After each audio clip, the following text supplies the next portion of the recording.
Haïtiens, Haïtiennes, tout ce que je retiendrai de ce mondial, c'est de la fierté, de la dignité et la tête haute, bien haute. Malheureusement, Haïti est la première équipe à quitter ce mondial, à être éliminée. Parce qu'avec 0 points et les confrontations directes face à Écosse-Haïti, ça laisse malheureusement pas la chance à Haïti de se placer à la 3e place. Mais je sais pas pour vous, ce que moi je retiendrai, c'est les supporters présents en tribune, qui ont vécu et vibré ce premier mondial d'Haïti.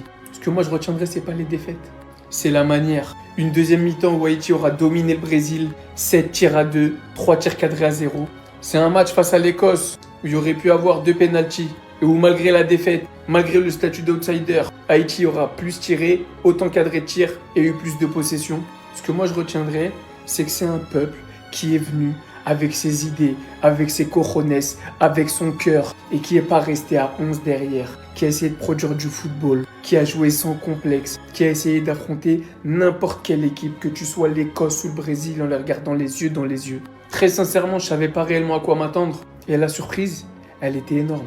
Donc je voulais juste en profiter, à ma petite échelle, de rendre hommage à Haïti, à tout son peuple qui s'est défendu mieux que certaines grosses nations du football, qui a rendu honneur à ce maillot, qui a rendu honneur à ce pays et qui a rendu honneur à ce sport. J'espère vous revoir très vite à un mondial ou à des compétitions internationales et je suivrai de très très près ce qui se passe là-bas. Félicitations et merci pour ce qui a été proposé. Haïti chérie, l'exploit n'aura pas lieu. Défaite 3-0 face au Brésil, défaite logique. L'exploit était trop élevé pour nous ce soir. Alors je sais, il y en a plein qui vont me parler de tactique, on s'est trop exposé, on aurait dû mettre le bus, jouer à 11 derrière comme le Cap-Vert, etc. Les gars, ça c'est la fierté haïtienne, on a voulu jouer, on s'est exposé, ça donne ce résultat-là. Maintenant c'est aussi notre niveau, c'est la réalité. Ils ont des joueurs qui jouent dans des top clubs européens, nous on apprend encore. N'oubliez pas qu'il y a quelques mois, il y a encore des gens qui se demandaient si Haïti avait une équipe nationale. Donc les gars, soyez fiers, soyons humbles, soyons humbles, c'est la réalité. Mais voilà, on aura eu des belles phases de jeu. Je pense que quelqu'un qui a jamais vu Haïti jouer a pris du plaisir à regarder l'équipe. Maintenant, il nous reste un dernier match face au Maroc. On ne peut plus espérer se qualifier parce qu'on a perdu en confrontation directe face au Brésil et face à l'Écosse. Mais voilà, il faudra tout donner, il faudra essayer d'inscrire au moins un but dans cette compétition. Et voilà, mais soyons fiers, c'est une réalité, c'est notre niveau. Et voilà, dernier match pour le plaisir, pour la nation. Le Brésil qui décroche sa première victoire durant le mondial. Haïti, la première équipe éliminée. Franchement, c'est triste parce que Haïti mange ce score uniquement parce qu'ils essayent de bien jouer. Parce qu'ils font pas le dos rond comme certaines autres nations. Moi, personnellement, je tiens à les féliciter car ils nous ont quand même permis de voir un beau match. Au moins, on a rentré à la soirée. Si tu ne sais pas regarder les matchs, j'ai ce qu'il te faut. Opli, c'est des gars fiers. En plus, ça, vous avez une réduction avec mon code KB10, film, série. Match, n'hésitez pas à foncer, tout est dans l'avion.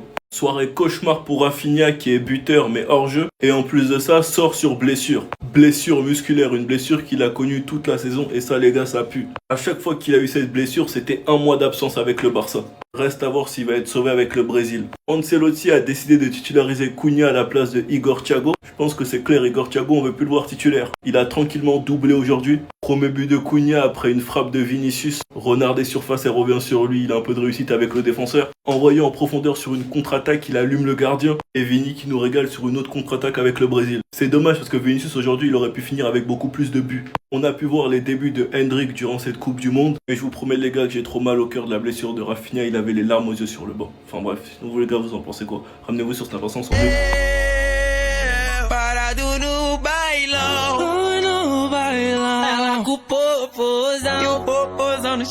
Victoire 3-0 du Brésil et j'étais tellement pas serein avant le match les gars, je vous assure. Parce qu'au vu de la performance proposée contre le Maroc, honnêtement, j'avais la tremblote. Je vous le dis, j'avais la tremblote de fou. Bon, on va commencer direct par la mauvaise nouvelle. Rafinha, j'en peux plus. J'en peux plus, c'est la 4e fois cette saison que tu te fais la même blessure musculaire. J'en ai marre en fait, c'est sûrement une fin de Coupe du Monde pour Rafinha. Et franchement, honnêtement, concentre-toi sur le Barça parce qu'à bout d'un moment, ça y est aussi.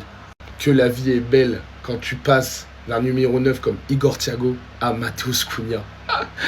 Merci Ancelotti d'avoir fait ce changement-là, parce que vraiment, on a découvert la vie en fait. Puis c'est pas qu'il a marqué une fois, c'est qu'il a marqué 2 fois. Le deuxième but, ce pétard premier poteau pleine lucarne. Non, franchement, Cunha, merci. Cunha, fais-moi des gosses. Mais comment ne pas parler de cet homme-là? En fait, au nom de Dieu, Vinicius, je vais commencer à tout mélanger, en fait. En fait, quand tu es au Brésil, je peux mélanger absolument toute la planète Terre. À l'origine sur le premier but, passe D sur le deuxième but, buteur sur le troisième but avec une finition chirurgicale à ras de terre. Non, Vinicius, je vais tout mélanger. Je vais tout mélanger. Mais de toute façon, je vous l'ai dit, je vais suck Vinicius jusqu'à la fin de la compétition parce que le Brésil va aller au bout de toute façon.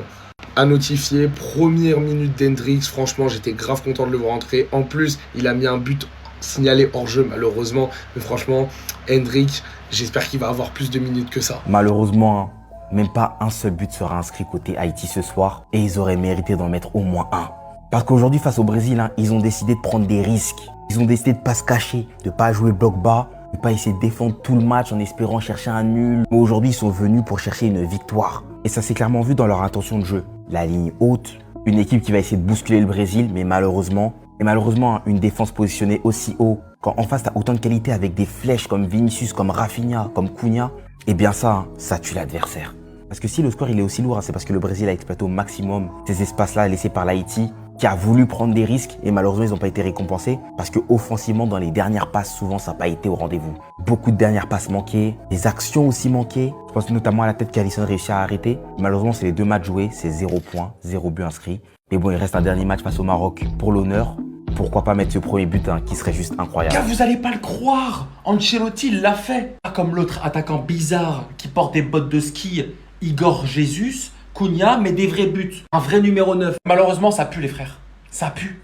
Ça pue pour Rafinha, blessure musculaire. Ça va être difficile, je pense pas que pour la fin de la Coupe du Monde avec le Brésil, il va continuer. Et pour le Barça, ça pue. Cette saison, c'est pas la première, c'est pas la deuxième fois. Il était déjà passeur, Vinicius, sur le but de Cunha. Et quand il décide d'être un vrai numéro 7, voilà ce que ça donne. Vinicius, c'est un but et une passe dès ce soir, tout simplement. Il voulait être patient, Ancelotti, pour Hendrick. Le bon moment, c'était quand? Regardez dans quel état Hendrick il rentre sur le terrain. Tout congestionné, il a fait des pompes avant de rentrer pour impressionner les spectatrices. Il est rentré sur le terrain, acclamé par tout le public. C'est une star au Brésil, acclamé par tout le public brésilien. Le faux Neymar en tribune qui célèbre les buts du Brésil. Et je vais vous dire la vérité, le Brésil, ils m'ont pas impressionné, ils ne font absolument pas peur. Ça, contre une grosse équipe, ça sort directement. Haïti a eu des occasions. Haïti a eu des occasions de marquer. Et même offensivement, le Brésil, c'est pas fou. À voir pour la suite. Abonne-toi. Voilà. Le patron du Brésil, c'est pas votre Rafinha tout nul. C'est pas votre Neymar tout vieux. C'est ce mec-là et personne d'autre. Vinicius Junior. Après avoir prouvé une première fois face au Maroc, aujourd'hui, il confirme face à Haïti. Parce que j'entendais beaucoup d'humains piailler dans mes oreilles. Vinicius sélection, c'est faible. Vinicius, c'est pas le patron du Brésil. Chut, fermez-la et observez. 6 matchs en Coupe du Monde, 3 buts, 3 passes D. On me dit d'ailleurs à l'oreillette qu'il a déjà plus de G en Coupe du Monde qu'un certain Ronaldinho.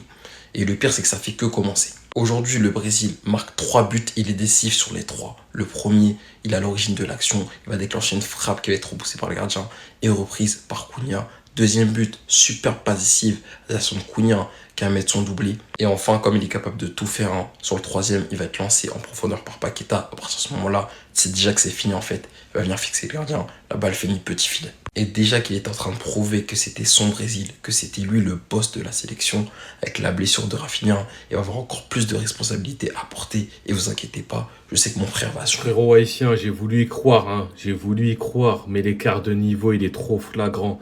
Et là, voilà, là, ça se paye cash. Clairement, le Brésil, ils sont partis pour vous laisser aucune chance. Limite, ça me fait mal tellement j'ai même pas envie de regarder la deuxième mi-temps. Parce que là, à ce rythme-là, ça va se finir comme un Allemagne-Curaçao. En fait, c'est là où il y avait la possibilité d'aller chercher quelque chose. C'est là où les Haïtiens, vous pouvez vous en vouloir là de ce match face à l'Écosse. Parce que dans ce match-là, il y avait de la place, il y avait moyen d'aller récupérer 3 points. Là, ça va être compliqué. Et la deuxième mi-temps, elle n'est même pas commencée. J'ai déjà peur pour vous. Force à vous, peuple haïtien, mais ça, je pense que ce soir, ça va être compliqué.